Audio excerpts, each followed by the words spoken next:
This is a Little Empire podcast. Visit us at littleempirepodcast.com and on Twitter at Little Empire Pod. You gonna play that dastardly intro again? Ow! This movie's still fine. Coley pasta. One of them dies, that goes screw. One of them's a hottie, his name is Jay. One of them looks like Johnny Depp, and his name is Johnny Depp. Classic Maximum Joseph.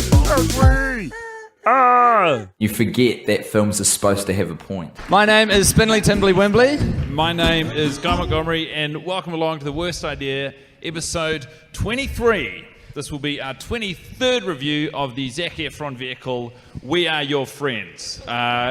Maximum Joseph's magnum opus, as I'm sure you're all familiar with. We're coming to you live from the Now Hear This festival here in Anaheim, California. Couldn't be happier to be here in a room with real people where you've turned up. You've gone and done it again. We're always shocked by this, that people are out there listening, and then sometimes we get that proven to us in the flesh. So make some noise for yourselves to prove you're real. Fantastic. Good job. Okay. Let's get the admin out of the way first. Some shit's been going on this morning. I tell you that for free. Oh, by the way, we're here at the Loot Crate stage, so shout out to Loot Crate. Loot Crate, a brand or product. No, Loot Crate are great. They give you geek stuff. They deliver it to your door. A different thing each month. Right. A brand we are intimately familiar with and are very pleased to be endorsing. So, big shout out to Loot Crate. LootCrate.com. They got put in the code Worst Idea and nothing will happen. Yeah. They got on board with us from day one. In the same way a lot of sponsors did, by ignoring us. But yeah, it's a real joy to be here on the Loot Crate stage. You'll notice that we've got a special guest for the recording today. Hello. You will speak when spoken to, young man. Sorry. This is Michael McMillian, everybody. Give him a big round of applause. From TV. Literally, when you did that and everybody clapped. Oh, and then when you did that, somebody shushed me on the in the movie. So, Michael... But everybody flipped me off when they clapped. It's going to be tough for you to be a functional member of the podcast because your job right now is to watch the goddamn movie. All right. Here's the situation, folks. Michael is a fabulous talent of the screen. You might have seen him on True Blood. Maybe you've seen him on Crazy Ex-Girlfriend.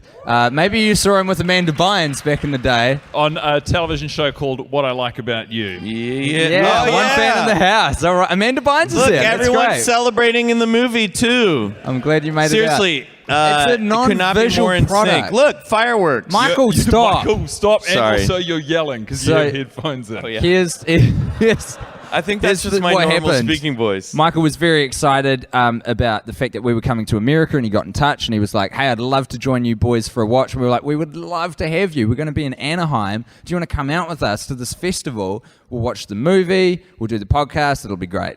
Michael said, that's great. It was all great. And then yesterday, young Michael got a little carried away on the open bar. All I know is that Starley Kine loves to fucking party. Michael brought all of his enthusiasm in spades, and he poured all of it into the nighttime, which meant that the 8 a.m. screening of We Are Your Friends happening in room 719 did not involve Michael McMillian being in the room. I tried to argue to watch the movie last night, and you said no. Yeah, we were tired. You look like hell. I'm actually wearing a Mack Weldon hoodie right now. That's the most embarrassing thing. It's the wrong stage for that plug, dude. You got to get your shit This together. is a Loot Crate It wasn't hoodie. even a good plug. He said he was embarrassed to be wearing it. Take that back. Say you're pleased to be in the sweatshirt. Oh, wait. The guy from... Look, no. You've confused your role, okay? So you are here to watch the movie in silence. We agree. When we address you by name, you may respond. Silence! I didn't know Shane from The Walking Dead and the Punisher from Daredevil was in this movie. See, there's going to be a lot of observations like that. We're going to take your mic off you, Michael. We would have watch loved yourself. to talk about all of these thoughts with you. Michael slept through the pre-organised screening of We Are Your Friends. He felt very sorry for it, and so as penance, he is watching the film while we are doing the podcast. The film's runtime is longer than the amount of stage time we have been provided Are you trying to turn the volume up? What are you doing? Yeah, I got it. Okay. I also feel like I'm your personal squirrel in this situation. Yeah, You that's are. That kinda is a true. very good analogy. You Oh, are. you've got some magic. Oh, wait, no, you listen to the podcast. You know what's coming. Okay, I'm putting my headphones back into watching. Okay, Thank you. good And you stuff. can- you Michael McMillian, everybody. Thanks, Put the everybody. microphone down. Millionaire. So Tim and I this morning watched the movie for the 23rd time, as planned. It is not. First of all, what we already know is it is not a movie to watch late at night. Yeah. We can now confirm it is not a movie to get out of bed for. This is a movie best consumed by accident, I would say. Yeah. And During the, I would say of all the times that we try to tackle at mid-morning is the best because then it's done. It's not so early that it's jarring like it was this morning. But usually when we watch it, I feel like it's usually about 11 a.m. We watch it, we get a coffee, wash it out of our system, sort of thing. You Get sort on of with the you can rest of build the a day around it, so you can still enjoy. You know, you can do your thing in the morning, do your emails. I mean, you email all the time. I'll bet. Don't tell me about it, but I know for a fact you email. Don't you lie to me, motherfucker. I've seen your emails. You know, watch the movie. I haven't seen your emails, but I trust you do it. Watch the movie, do the podcast, and then you got a whole afternoon to look forward to. That's a whole day. This is what you want to do ideally. So this morning, it was interesting. I feel like today I enjoyed it a lot more than I have recently, and that might be something to do with the fact that our two most recent viewings happened at 120% of the normal speed of the film, followed up by one at 80% the normal speed of the film, which creates a horrible feeling. Yeah. I don't know how else Like to put that. a sick feeling. Yeah. Because the movie is essentially one long video clip, and so they've probably got the mix in terms of the speed at which the music plays. I'd imagine they got that about bang on. So when you mess with that, it messes with the whole je ne sais quoi of the film. The whole you don't know what to say. Yeah, exactly. You can say soundtrack. That's what it is. Okay. It's not a je ne sais quoi. That's true. We were just describing it. Yeah.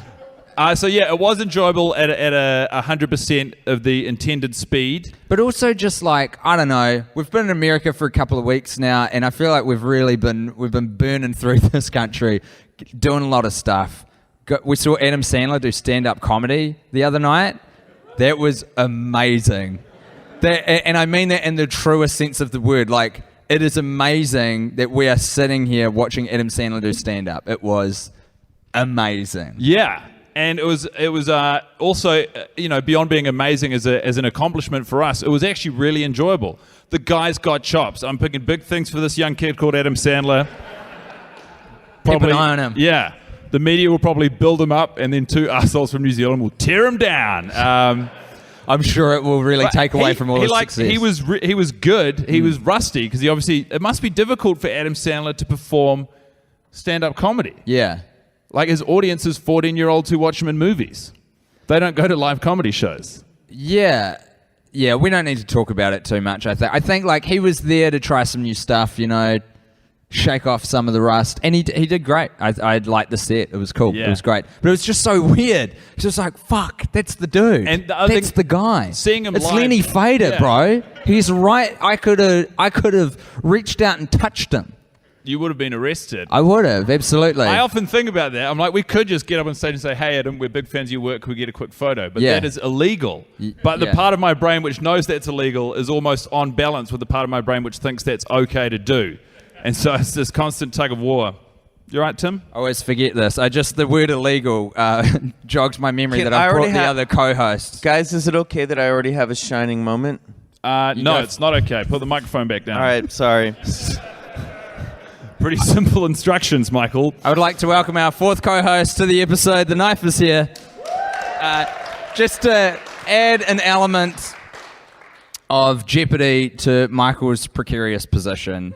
If things get out of hand, you don't want to be talking to this co-host, okay? He's jagged. I he's always sharp. picture the knife being like a big Bowie knife. No, how would you describe it? That's like a pocket knife. Yeah, it's bigger It's a big than pocket, but Yeah. that's a pocket knife. Yeah. It's not a pocket knife. A pocket knife has bells and whistles. It's got a toothpick, tweezers, a corkscrew, scissors. This is just a knife with a serrated edge. It's good The for... way you're holding it right now makes me understand that that's a knife. Yeah. I've flicked it out. Michael's I got to worried tell now. you, Tim. Yes. The first time you brought out the knife on the podcast, for those of you who aren't familiar with the podcast, Tim has been brandishing a knife on about probably initially 10% of episodes per season. I'd say he's pushing that up to 20. Yeah. And not once have I seen him do anything threatening with the knife or actually follow through on the promise of cutting anyone with the knife. Yeah, but it's like You're the boy who cried knife, Tim. I'm not afraid anymore. What would you prefer? That I had lightly stabbed you once or twice so you got the idea of what the knife does? Yeah, it's Bat's knife. You've got to fucking use it. The whole idea of the knife is that it is a threat unto itself. You know, it's like an atomic bomb. It's just having it. That cloud is just looming over the whole show. At one point, you got a hold of the knife, and I got very worried, and it really changed the power dynamic in this relationship, and I was not comfortable with it. And so instead of using a bit of empathy to be like, maybe I should disarm, do a bit of nuclear disarmament and just get rid of the knife, it was like, no, I need to get the knife back off of Guy and be the only one who has it. Well, I'll tell you why you were uneasy, because I was practicing my stabbing motions. You and were. I'll tell you why I was that. practicing my stabbing motions, because it's about goddamn time in this podcast someone used that goddamn knife. Travel all the way to America with a knife and then not use it. It's embarrassing. These people are laughing at you, Tim. This is embarrassing. What I was saying earlier is that so we've been hitting America, and America has hit back a couple of times. And like watching the movie this morning, first thing when we woke up, it was like, I don't know. I see you checking in with me, Guy. Yeah. See where I'm at. First of all, I never knew that. No, I didn't talk to you. I was just checking in. No, he's in this. He's been good. He's been good. Did say, American Beauty guy, Wes Bentley. Yeah. At James one Reid point, of the Feelers. Yes. Why is he waving the record around? It's a popular dance move in the clubs. It is, right? They always stop all the music and then wave a record in silence. Literally, at one point, they cut to him and he's just waving a record. Maybe Like, look what I'm playing. It's while he's DJing, man. It's He's a not cool my guy. shining moment. That was not my shining moment. Okay. Okay. Bye, That's guys. Good interlude. So- you are glowing with sweat, by the way. Oh, that's just my naturally oily skin. It's glistening. Should we get It's down not to- worth finishing the thought, but what I wanted Sorry, to Timmy. say is that it was relaxing and nice What's that? watching the movie. This morning. Yeah. Also, tonight was the first night, pretty much since we landed in America, that Tim and I got separate beds, which made for a real glamorous sleep, I can tell you that. It was. We were talking about this over breakfast. I was like, have we normalized the fact that we've been sharing a bed like too quickly? No. Like, is it just... You can't it's necessary, and therefore you don't think about it. I know, You but just we do. don't think about it like enough, I think. I think there should be more psychic barrier to just we don't even think, we just jump into bed together without a second thought or a care in the world. I think we should be taking things a little slower. I disagree. The walls are coming tumbling down. 2 mornings ago, I woke up. Tim was already up. He was sitting on the bed. He just showered. I patted his little bottom 5 times. I went like this. And then I said, "Call me Candace." And he kept it up all day. Whenever I would introduce him or talk to him and mention the name Guy, he would say, "My name isn't Guy, it's Candace, and you know that." It got real freaky. And then the next morning I woke up and started talking like this and accused Tim of fucking my wife, Candace. With no consideration for what's actually happening outside of it's just what we need to do So to get through the morning. there's kind of an aspect where, because of what's happening to Guy at the moment, like we need to get home, and we need to get home pretty quickly to New Zealand. And watching this morning just kind of made me feel a little bit safer, a little more at home, because it was kind of familiar territory. I wasn't dealing with Candace or Candace's husband or you in a bed. I was in my own bed, and I was watching that movie that we see often when we're in a safe environment, you know? So it made It's me... very funny to me that you was would a warm call blanket. the environment in which we watch the movie safe. I would describe it as volatile and like really mentally unstable. That hotel room? No, like the mental space we occupy when we watch the movie. But look, we're broken now. It's happened. You know what I mean? It's like it's done. We're in you the- can't yeah. break a vase twice. That's not a saying. I just made it up. But it's true. What if you break a vase and it's just one big crack and you glue it back together and yeah. it looks pretty good by all appearances? If you picked it up and ran your fingers across it, you'd know it'd been broken before. But if you looked at it, you'd be like, wow, that vase is in perfect condition. And then someone knocks it over and it breaks again. What's happened then, Tim? Well, the first thing Have I is just shat on your broken vase of a metaphor? I've lost where your metaphor went in terms of linking back to me. Well, you said you can't break a vase twice. I got you on that, bro. Yeah. I hear that. But what I'm is telling the you, human you can. equivalent of gluing a vase back together? Is it just like hanging on? Is it someone hanging I see. on? Yeah. No, I'm in the weeds of the film and now of the metaphors that we're trying to spin. This is a disaster. Let me. I took some notes because normally we jump on the mic straight after we watch, but today there's been a little bit of lag time because we had breakfast in between. I've got a bad memory, so I want to bring up the fact that first of all, we'll go chronologically. Jarhead has some sort of magical ability, like Cable from X-Men. I think this is his ability to like fix things real quick. Is that? Do we have any X-Men fans in the house? Also, That's Cable's thing, right? He's able to like invent stuff and that's Forge. Fuck, it is too. And Forge is the dude who looks like Cyclops a bit, eh? Is this his brother or something? I'll let you weigh in on this one. Forge is the guy who looks like Doctor Strange with a ponytail and Native American boots. And what is his power? His power is he can build anything. Yeah. He can make anything. He's like a techno wizard. Like a techno genius. Yeah, is Jarhead the guy who's bald and shirtless this whole time? You got it. Man, he's already my favorite character. Also, you never talked about how much this movie glorifies PCP use. We've mentioned it once or twice. I mean, I don't know. Doesn't PCP look like a warm cartoon hug? It does. It's awesome. Paintings melt and then they animate you. Mike was having a good time. I love this movie. This literally started off as the worst day of my life.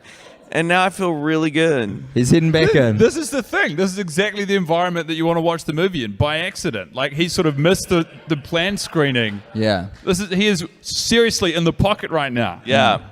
It was literally the worst idea of all time, and now it's the best thing that ever happened to me. So after Michael called us to apologize for missing the screening, he said, "Don't worry, I'll come down, join you for some breakfast." Great spread put on here at Now Hear This, by the way. Hey, beautiful buffet. I will talk a lot of shit about this festival. That's to come. But the spread was excellent.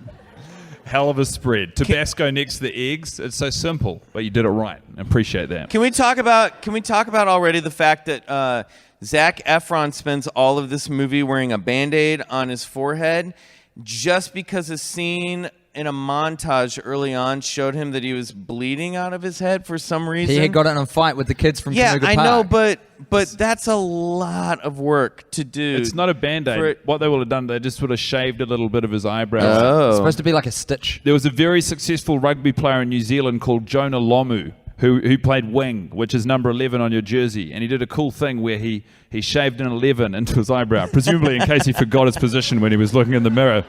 But what happened is a lot of teenagers, like, people like myself, white, thin, 13-year-old teenagers were walking around with 11s shaved into their invisible eyebrows. It was not an anecdote worth mentioning. I literally started putting my earbud back into my ear while you were saying that. That's so unfair. I had an Uber driver do that to me once. I was on the way to a comedy show. I was like, all right, better warm up. I'll have some light banter with the Uber driver. And after about a minute, he was like, nope. I was like, you're being reviewed for this. How badly am I boring you? That is brazen. Fucking brazen. Smash the gig, though. Jarhead is on a phone call that he's got on speakerphone at the very start of the film, and then he says his phone's broken. The guy on the other end of the conversation says, "Am I on speakerphone?" He says, "Yeah, my phone's broken." And then immediately after that, he's in the kitchen and he's got the phone up to his ear. He's fixed it, a la Forge. All the things I'm saying are taking a really long time to get to no payoff. No, I think it's good. This is what happens when you get into the 20s. You know this, Tim. Yeah. We're in the middle of the woods now. You can't see the forest from the trees. We don't know what's of any value.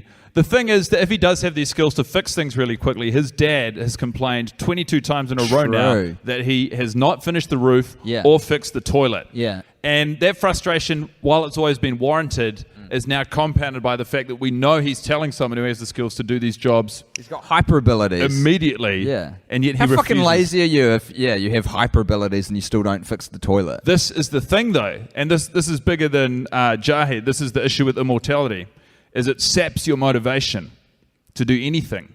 Because you think he's immortal? Are the X-Men immortal? No. Can they die? Yeah, dude. Weak. I would have made them immortal. But like, if you're immortal, or if you can live for I long, would have made them immortal. yeah, if I'd written it. But It's bad storytelling. I'm glad you didn't write them. what's wrong with making them immortal? Well, then what are the stakes? If you can't kill something, then like, what are we all fucking doing here? It's just a bunch of gods hanging out. Yeah, sounds awesome. Idiot. That does sound awesome. But you know, you're right. The counterpoint of that is that if you get a lot, like this is why gods retire from the public eye, because like eventually they get bored of dealing with mortals, and they're like, well, look, there's really nothing left to do. Like we've got forever to chill. Yeah. That's a fact. All the gods They are just real. piss off. Yeah, they just are all hanging out together now. Oh, you're up to the page sequence. This is a fucking In my life, Psyched. cracking I do sequence. not rely on anything that is not concrete. This is giving me an erection. It's a good pep talk, eh? Oh, Guy and I here in Los Angeles. Is this Los Angeles? It's not. Some No. people said yes, so I don't feel as bad as I maybe should have. We went to see a movie to kind of like just you know, wash ourselves clean of the We Are Your Friends dirt, and we went to a current picture called The Accountant, and boy, were we surprised to see Paige pop up in the movie, and his career has taken the fuck off, you guys. He's taken all the things that he learned in We Are Your Friends, which is how to run a very complicated concrete empire built on a diamond mine, constructed on top of a property fraud pyramid scheme. He's taken those lessons, and now he has formed his own private security agency, where he's basically like a gunslinger for hire. Yeah. And it's fucking cool. And I have a funny feeling that if you watch The Accountant, it perfectly matches up. So like, it is a seamless transition into that universe where Paige has walked out of the final frame of We Are Your Friends and into the first frame of The Accountant. And it's so, he's got like an assumed identity now because he's trying to get away with all that property fraud. That dovetails perfectly with the theory that We Are Your Friends is purely a long-release trailer leading into the release of Baywatch, summer 2017, starring Dwayne "The Rock" Johnson and Zac Efron. And that Hashtag watch your bays. The entire movie Yeah. is just like a ramp-in for the respective actors' different vehicles, their Yes. next project. Yeah. Oh, so it's like, whoa, okay, this Yeah. is a multiverse trailer. Yeah. Dope. Love that, bro. What's Jarhead done after this? That's what I want to know. What is this the trailer of that he was in after this? Michael is shaking his head at a lady's rump, by the way. Oh, you got some good stuff coming, baby. This is the explanation of Zuccoli letting us all know how genres of music work through BPM. It's a good scene. You were going to say something? I was just shaking my head because Put that mic up to your mouth. The way it was shot was just like, it wasn't so much an attractive, I mean, it is an attractive lady's rump, but it was just like, wait, there's a butt in my face all of a sudden, and I didn't ask for this. Can I just You've got say- your boner tilting the screen as close to your face as possible. I'm really enjoying the disdain and disrespect that we're treating Michael with, because ordinary, like if he had gotten up at the right time, I would be treating him with a lot more reverence and You gave praise. us a talk last night about how we shouldn't get too showbiz. No. I think you misinterpreted that pep talk. What was the meaning of the pep talk? It was about how customers at Gold Star Realty Solutions, dick full of diamonds, mouth full of Solutions concrete. are your friends, and that you should treat them as your friends, not as like whatever. I feel like you've reappropriated your anecdote from last night to fit this. Are you talking about the one oh okay, I'll talk about this. Oh. Both headphones are out now, just for the podcast listeners. Are you talking about how you were mad at watching the movie? And I said, here's the thing, I was like, when are we watching the movie? And Guy looked at me as if I just threatened all of his loved ones. And I said, wait, why is he so mad? And Tim was like, sometimes Guy is down and I'm up, and sometimes I'm down and Guy's up. That's all Tim said. And then I went, don't be mad at the movie. The reason you watching the movie It's the whole reason you're here and the whole reason we're together. And Tim really liked that. And he got it. And I'm just saying, don't be such an asshole about the movie because it's given you many gifts. Yeah, it has given me all sorts of gifts. No, what was happening last night, Michael? I'll defend Guy if he won't do it himself. Fair enough. Is you kept going, why are you so angry, Guy? Why are you so angry, bro? We're like just driven into Anaheim. The dude was just like having a drink at the bar. We're all just, relaxing and stuff. And it's a very hard question to worm your way out of. Because if you say, I'm not fucking angry, dude, then guess what? You're the angriest person there. Yeah. And then if you say, hey, I'm really not angry, they go, well, why are you being so defensive about it? There is literally no right answer to that accusation. No. It was a trap. It was powerful. But yeah, no, I just feel like you were railing on me so hard for not being able to watch the movie, and then you completely botched it yourself. Well, And this is why we get to treat you with disrespect in a room full of people now. Because you're a little pig dog, Michael. Yeah, you're a little pig dog. You're a little pig dog, and we treat you like a little pig dog. For a movie that has no subtitles, there's a lot of text on the screen in this film. That's a pretty astute observation for a little pig dog. Yeah. You put your headphones back in. Thanks. Hi guys, I'm sorry I'm part of this podcast today. No, you're doing great. Everyone's really into it. This movie's still fine. We interrupt this episode of The Worst Idea of All Time live, recorded at Now Hear This Festival in Anaheim, California, to bring you an ad recorded not live in a studio in Auckland, New Zealand. Hello and welcome, I am Tim Batt. And I'm Guy Montgomery. I would argue that this is live as of right now, but when you hear it, of course, I've always struggled with this, and it's not the time to bring it up because we are with the big boys. We're swimming in the big pool. We've taken off our life preservers. Guess who sponsors this shit? Audible.com. That's AUDIBLE.com. What is Audible, though? Well, let me tell you, Tim. You know books, right? Yeah. You know the worst part about books is the actual physical act of reading them? Fucking here. Do Well- they let me swear? Maybe I'll bleep that one because it's an ad. Maybe I won't. You definitely will, and I respect that you have. Yeah, so pretty much they've taken the worst part of reading away. Audible is it's a platform wherein you get audiobooks. You get all sorts of different audio content, and you can listen to it in the voice that it's intended to be heard. Last week I was talking about Alan Partridge reading out, Alan, we need to talk about Partridge. I cannot describe a more satisfying oral experience than what has happened between last week and this week, wherein I've actually listened to that. Have you? Yes. The annoying bit about reading a book is that the voice you're reading it in is your own dumb voice. Exactly. But what Audible have did is gotten the most fantastic voices in the business to be your inner monologue consuming that book. They have fixed it. All right? They really have fixed They've it. taken your imagination and they've made it better. You're welcome, everybody. If this sounds like something you're interested in, guess what? You can get a 30-day free trial and a free audiobook if you visit audible.com/try now. That's audible.com/try now. Audible, spelled in the traditional fashion, AUDIBLE. Now back to the show. This movie's still fine. I can't even make sense of the notes I've written down. I've got a thread I'd like to discuss, and that is, we've spoken about it before, the absolute disaster zone of a song that Zaccoli. So we literally see Zaccoli working towards one thing throughout the whole movie, and this is his idea of how becoming a DJ works: is that you get one song, right? You come up with one song. That's all. You don't need. No one needs albums now. No one needs two songs or B-sides. You need to come up two songs. Yeah.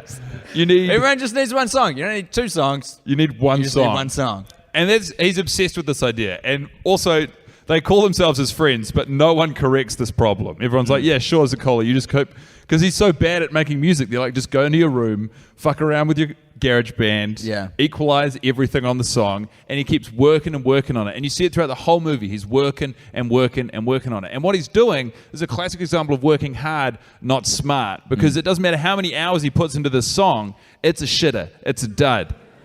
And one of these purported friends needs to go out there and tell him, because he's going to embarrass himself in a garage, at the very end of the movie in front of thousands of... The subtitle of this movie could be "We Are Your Friends, Turd Polisher."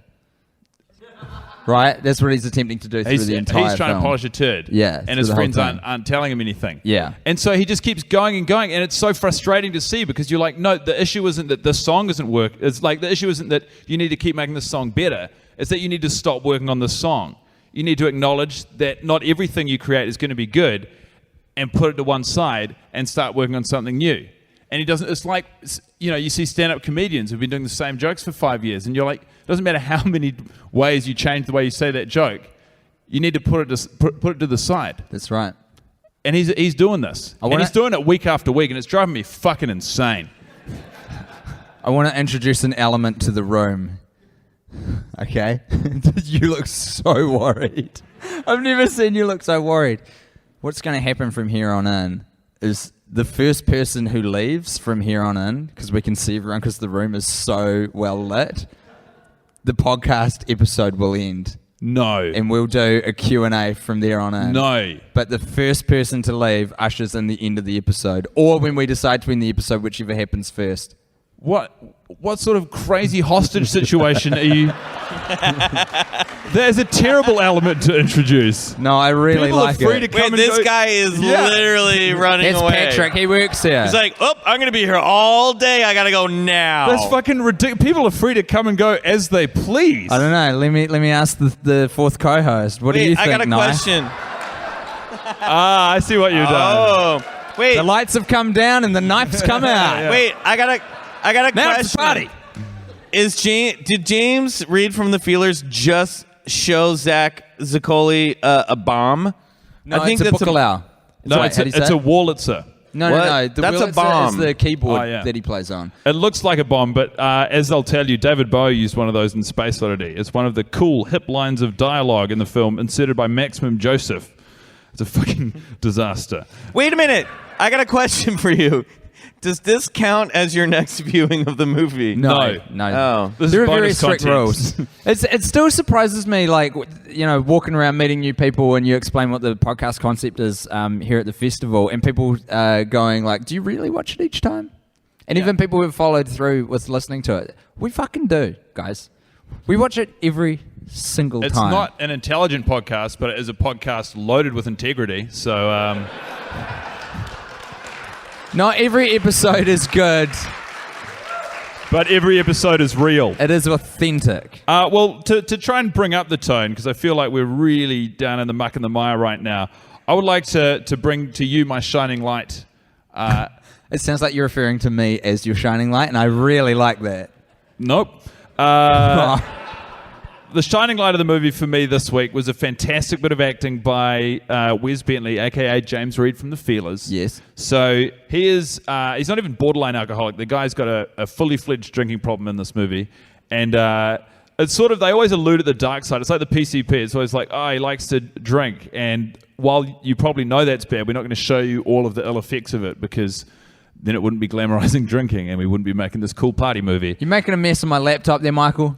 No, I just I wanted to instantly replace a moment that's where gonna be pretty Jarhead difficult. said something about Hillary Clinton and then bro and tackled the guy and they fell into a pool If you need a together. replay, just ask Guy and I. We know the whole movie. Can you play that? Yeah. So what did he happens say? is, he said, "I'm Jarhead- voting for Hillary Clinton, bro." No. and tackled him. Jarhead comes into a situation where a man is chatting up a woman at the party by the pool, Yep. and he inserts himself out of nowhere and says, "You want to know a fun fact? The best sushi in the world is in the whole Western Hemisphere is here in the valley at a strip mall." No, it's not here. It's because they're not in the valley.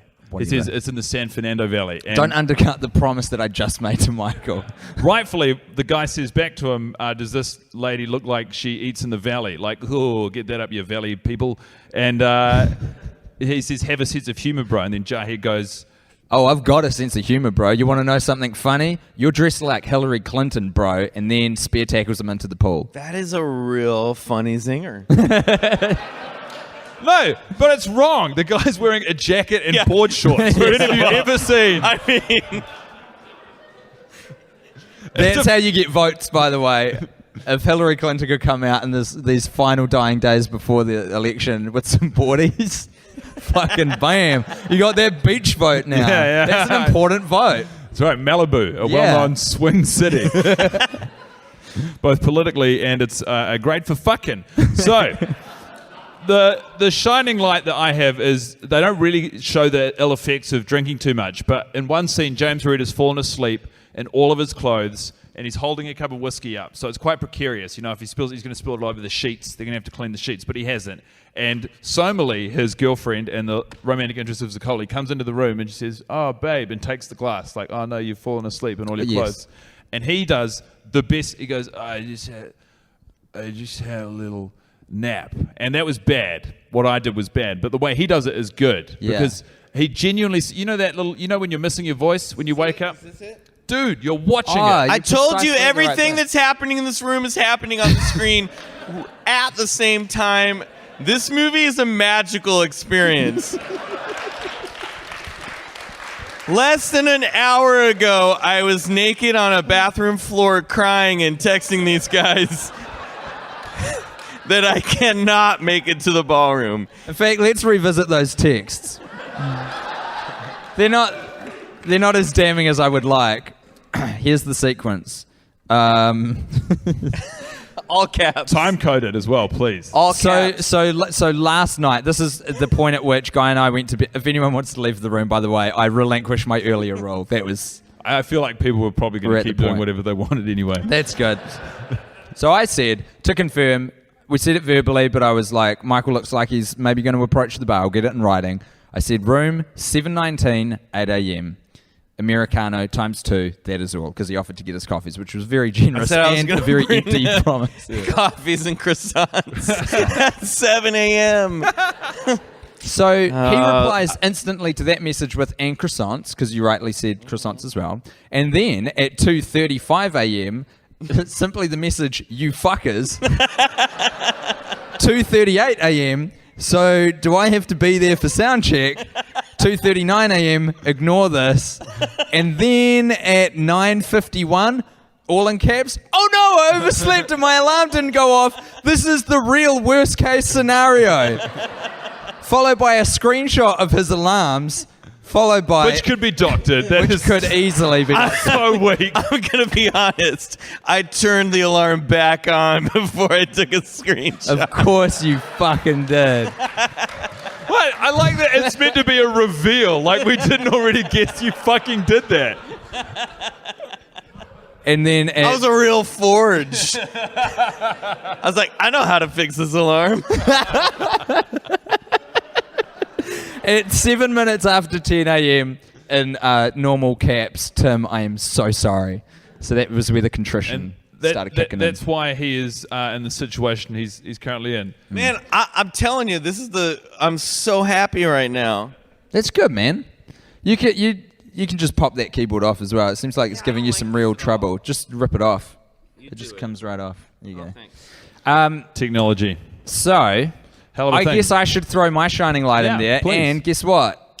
I didn't have one before, but here it is right now, coming to you and all of you here in the room, and also the people listening on the internet. I have a shining moment. Okay, thank you, Michael. No, this has all gone wrong. Nope.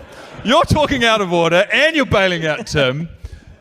Say something you enjoyed. Anything. I wouldn't normally dip into this well, but during the scene where Zaccoli is DJing at the pool party for James Reed of the Feelers, and Somali comes up to him and gives him his paycheck, she's got really pretty hair in that scene. You have mentioned that before. Really pretty hair. So your shining light is her hair in the one scene. Yeah. It's getting down to the minutiae of the film. I didn't want to do that. My fair. shining moment is towards the beginning of the film when Zaccoli. You're not even halfway through. I don't need to be halfway through to have my shining moment. He playfully threatens Jarhead. A shining light. Shining light. He playfully... Guys, I might still be drunk. I'm just telling you right now. He playfully threatens his friend with a nail gun on a roof. Yeah, dude. Yeah. We just breeze past that Absolutely. moment. Like, someone really could have gotten hurt, but I knew then that was my shining light. That is a good What shining happens light. when more people come in the room Do we have to start the They podcast each add over? 5 minutes. I don't like that. So, I think now it is time 2, 3, 4. Getting sentimental with James Reed. Oh, yeah, I love it when you touch me with your fingertips. little spindly fingers. Those thin little fingers running up my ears. Getting all in there in that little air hole of Yeah, yours. you That can- cute little air hole. Clean out my earwax with your little fingers. Oh, don't mind if I do. It glistens. Oh, when I touch it, it's so squishy. Yeah, now, wash your hands, you pig, dog. I will. I'll get all clean for you. Thank you. So this is at one point in the movie, James Reed from the Feelers, Zaccoli's mentor, the captain of the DJ team in the film.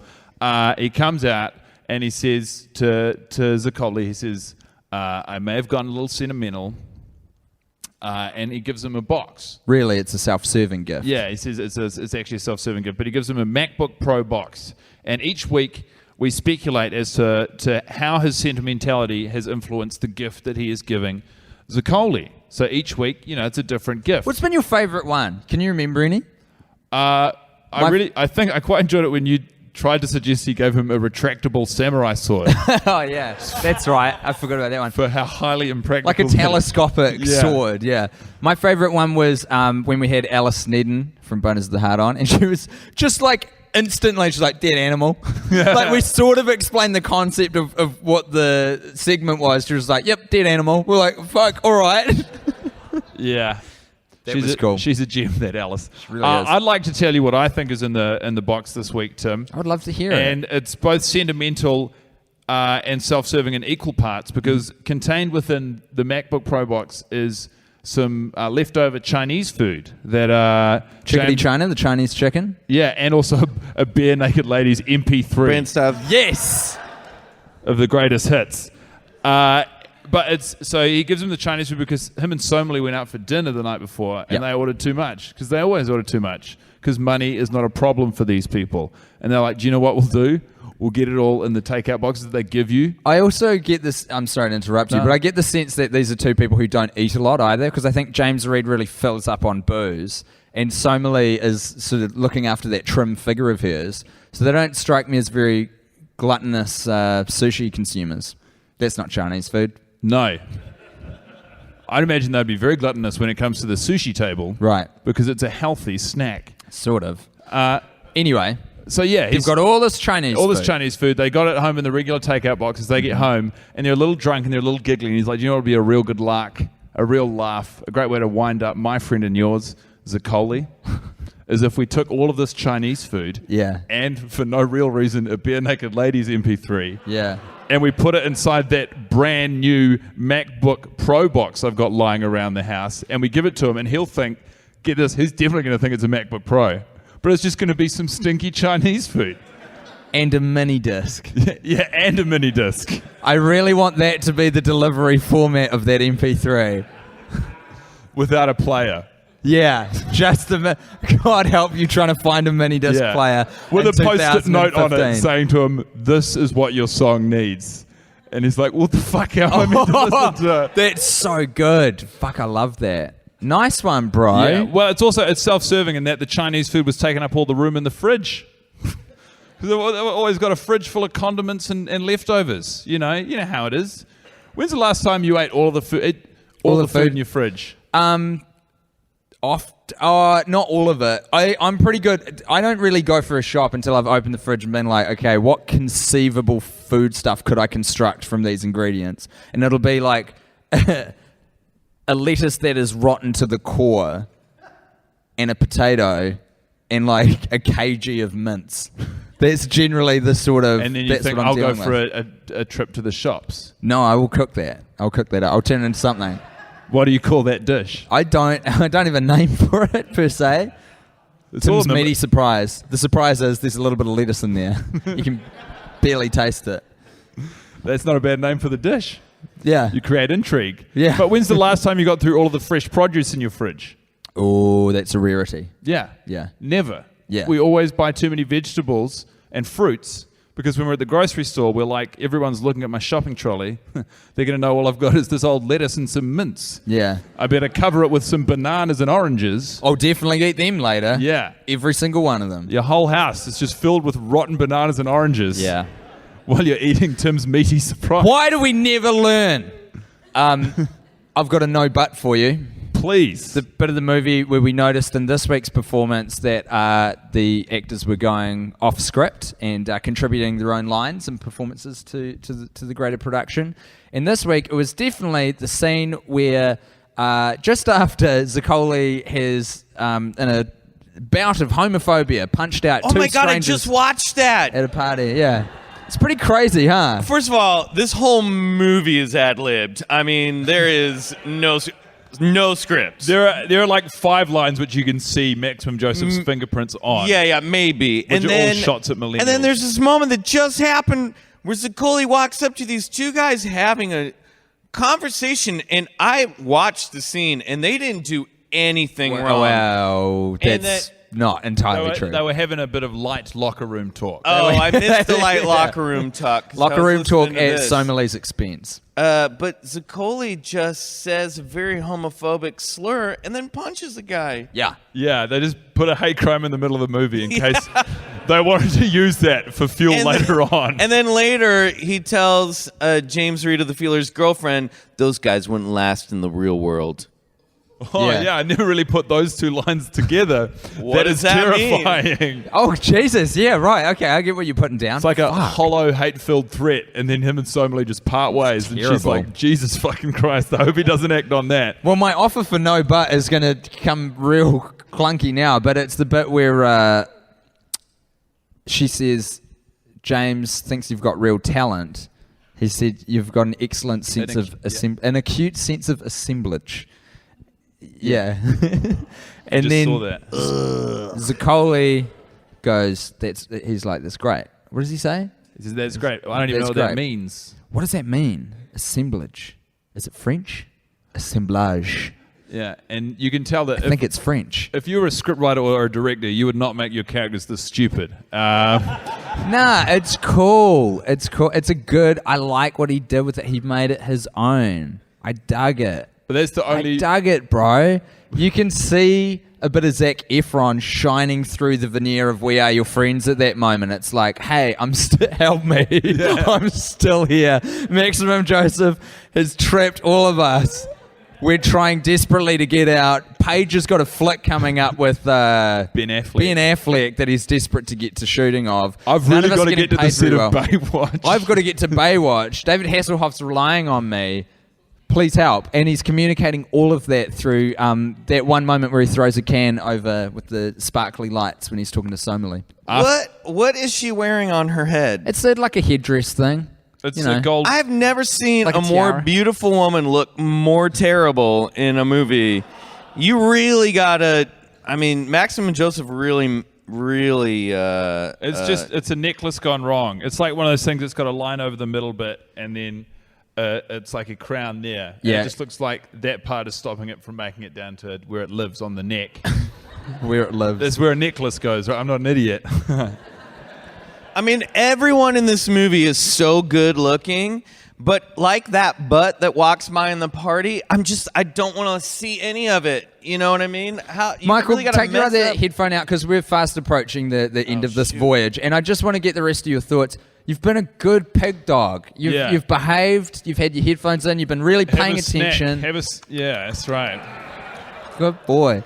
No, I'm just saying, What's your like, take? you really mess up a movie when you have so many good look. I don't know why I thought this fixed it.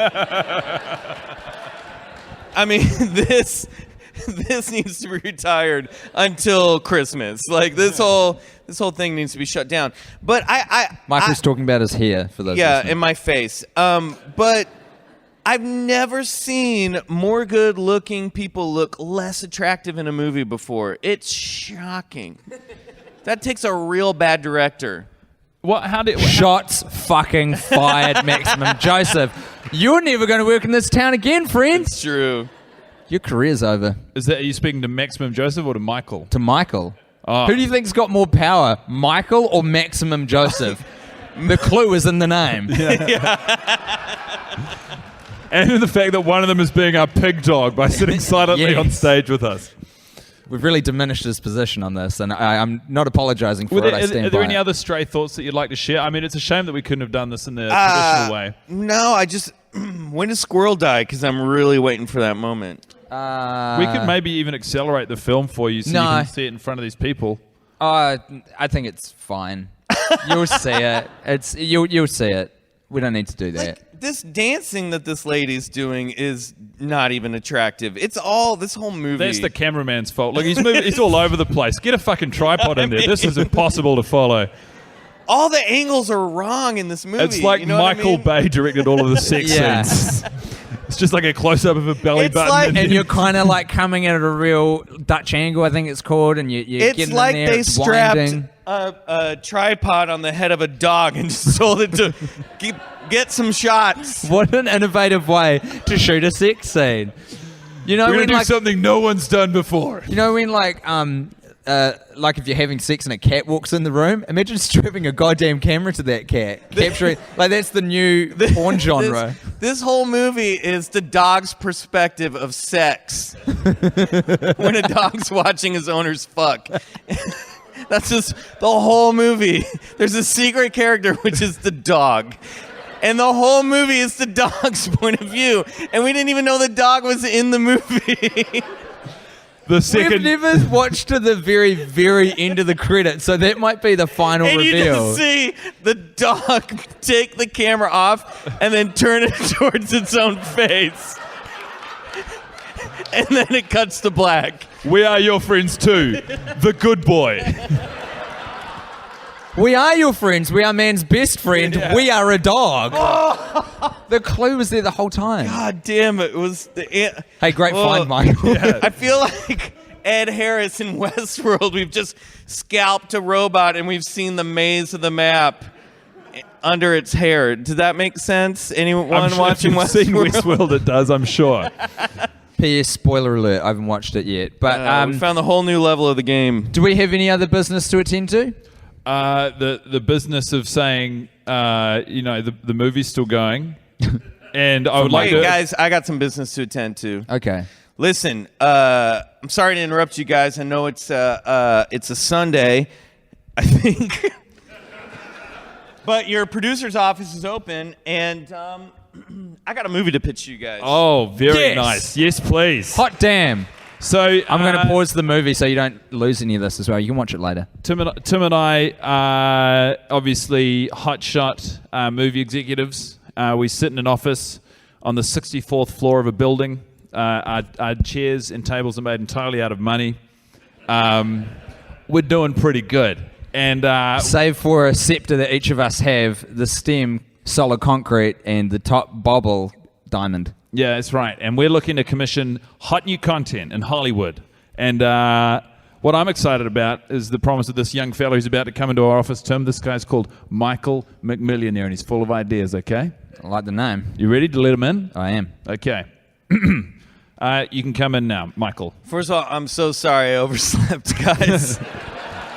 I know I was supposed to bring coffee and croissants to this meeting, and I apologize. But what's important is that I'm here, and I got a solid idea. I mean, undoubtedly that there is import in the fact you have made it, but you mean to tell me it's 10 a.m., we both skipped breakfast because we were promised coffee It's so and weird croissants. that your regular accent isn't sort of shining through. You want to clear your throat? This is a new maybe? You got character. I got frog in your throat. Aside from my executive role, I've been cast Right. in a... Are you trying to shake that Tennessee twang?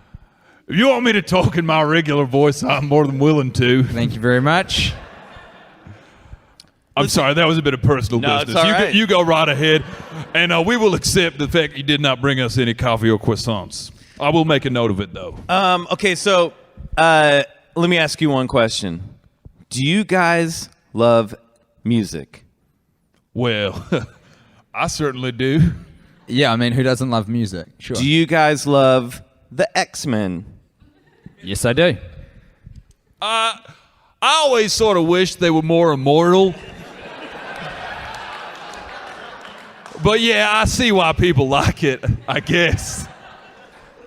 Well, basically what I've got for you guys is a project that mixes X-Men mutant powers and music and good-looking people that will look ugly for an entire film. Now, guess what? We can add immortality in there, but there's one character that has to die. That's the only trade-off that I got. I mean, you're describing... Am I yelling into this microphone in this No, meeting? your volume's good. Okay, good. And I also like that we conduct all of our meetings amplified, as is my want. Yeah. Well, look, I got a few questions. Namely, you haven't detailed any actual plot. You've just sort of said a lot of different things that You've we come may in or may here- not know. You've come in here very late and asked if we like music. Listen, and this then movie does not need a plot.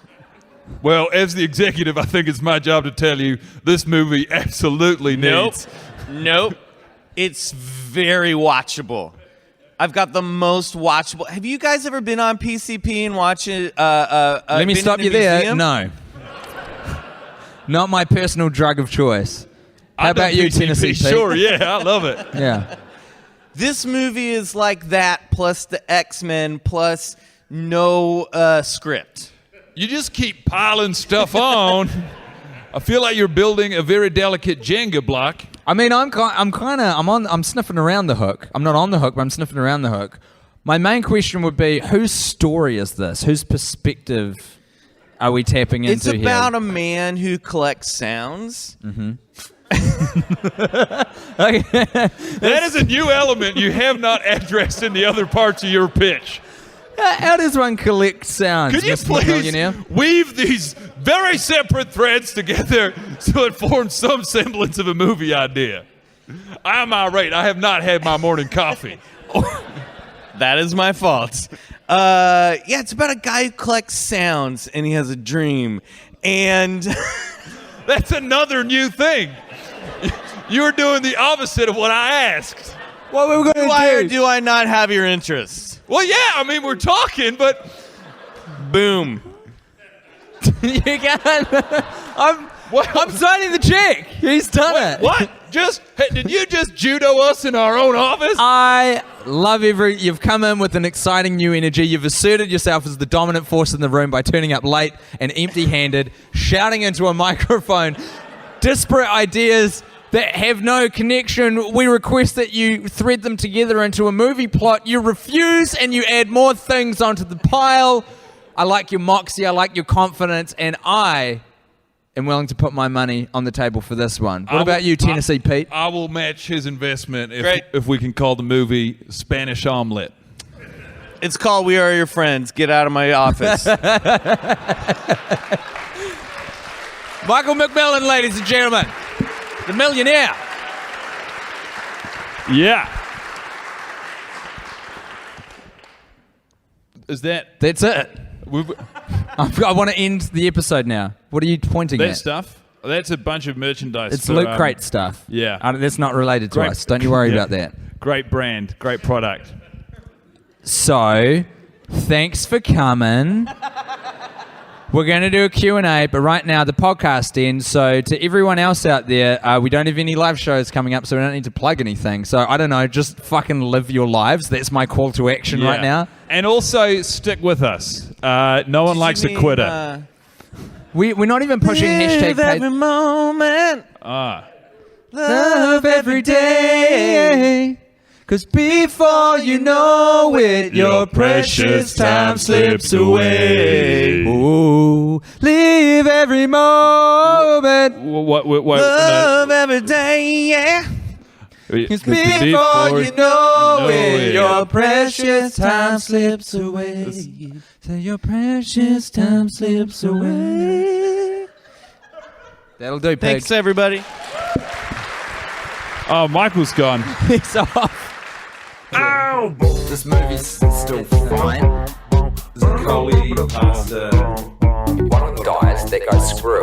One of them's a hottie, his name is Jay. One of them looks like Johnny Depp, and his name is Johnny Depp. Classic Maximum Joseph. You forget that films are supposed to have a point. Thanks for listening to this podcast. If you're thirsty for another, why not try... Maybe it's like canon that he's a dog. It's made very clear, and they're like, well, no one coming to the second movie hasn't seen the first. We don't have to spend a long time explaining that he's a dog in a man suit. Third act reveal of the first Jack Reacher is that he's a dog, and this is a series of beloved books that it's because he's a dog that everyone loves this dog dressed as a man who is really good at helping people out of sticky situations. Well, it's not like Harry Potter begins and is like Harry Potter 7 begins and it's like he's a wizard and muggles are people. They don't have to explain that. They assume you know. Yeah. So I guess in this one they just assume you know he's a dog in a man suit.